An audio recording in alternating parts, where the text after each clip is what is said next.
Hello, how are you doing? From Vienna, Austria. That's right. You know what's really difficult here for me? I don't know anybody. That's one.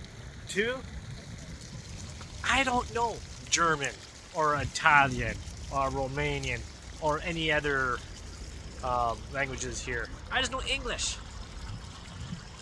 But here's the interesting thing. You see the statue here, this water fountain? It's remarkable. Because what it is, it's a merman and a human. And when we look at that, it's a matter of interpretation. So the question is, how do people interpret jokes? That's what makes it very difficult for comedians. Because as a comedian, you gotta know your audience. And not only a comedian, but if you're doing any form of public speaking, before you get on stage, you need to do some research. What are they likes? What are they dislikes? If anybody ever saw the movie The Rat Race with Mr. Bean and a whole bunch of other the gentleman from Monty Python, right? Is on there. And there's one scene, the guy gets on stage, he does some gestures like he couldn't speak, because he burned himself, he's trying to explain things, and realized he was doing Hitler gestures in front of a Jewish reunion, and got in a lot of trouble.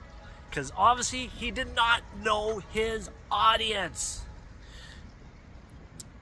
I done some stand-up comedies, and went to this one place. Spoke there. I think I did 2-3 times there. And you know what? I'm trying to figure it out. I get a lot of laughs out of these jokes that I tell, but I got maybe a couple, but no real laughter. I'm trying to figure out why. I went to this one place. I was supposed to have 5 minutes. They kept me going. They had me going for 15 minutes. They were just laughing, and people like, come on, come back for more, come back, we want you again. It was great. But is that the place? Because you know why? Because their type of humor, what they like. The one place I went to where I did stand-up comedy for 15 minutes, we shared the same kind of humor. The second place I went to, the other place I went to, where I tried 3 times, guess what? They were more vulgar. They were more, just, again, that's their taste. Like, a lot of swears and very sexual and putting people down. That's not me. I like lifting people up, not down. So my jokes were too clean. Because when you have like a bunch of people here behind me on the steps,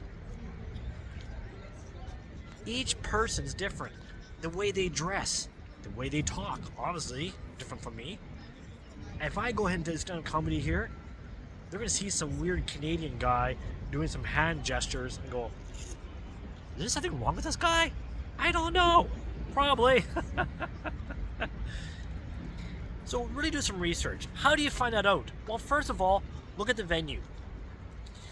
Is this venue a regular place all the time? Is it just a one-off? If it's a regular all the time, well, what is it? Like, what is that club or that venue usually like?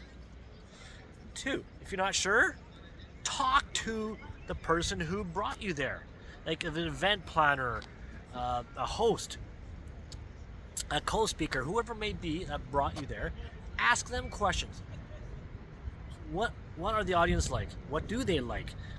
Are they more? Do they like talking more politics? Do they like more sports? Do they like? I just lost my train of thought there. But find out what kind of topics that makes them happy.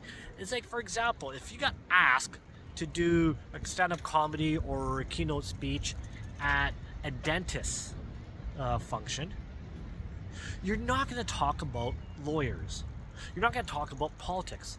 You're going to Think of some dental hygiene jokes or some humor. Again, it doesn't have to be full of laughter unless that's what you want. So stand-up comedy, but do your research. But on another side of the note, I was happy I went to that place because that grew me. One of the hardest things as a comedian. Okay, first of all, let's back up here. Most people would rather be in the casket than being on stage giving eulogy. Stand-up comedy is harder because is people laughing at you? Is it a good laugh? Is people not laughing at you? Wait a minute, I'm stand-up comedy, you're supposed to get laughs. They're not laughing? What's going on? What's going on here? So it's really tough, and you're exposing yourself to everybody there. You get all these eyes, and you're going, But the good news is, afterwards, I actually had some other comedians come up and say, hey, you know what? Great job. You should try out this other comedy club. So I think I will try it. And so far I'm quite happy. I spoke quite a few comedy clubs, and I even have one comedy club. Never been there before. Actually, it's not even already a comedy club. It's literally a bar in Cuba. I got up on stage, started giving comedy, and the owner himself came and started doing jokes with me as well. And I didn't even know what their likes and dislikes are. So sometimes you gotta take that risk. That's how you learn. That's how you get experience. The more experience you get, the more knowledgeable you are. The more professional you seem in front of, your customers, in front of your audience. Create that impact. Now, speaking of messages and all that, well, my massage therapist got fired. I guess she rubbed too many people the wrong way. Alright, everybody. Well, again, thank you so much for watching. Right here from Vienna, Austria. I was about to say Italy there for a second, but Austria. And yeah, go ahead, click that like button. Go ahead, share, subscribe, and leave a comment. I'd love to hear you. And I'll see you all tomorrow.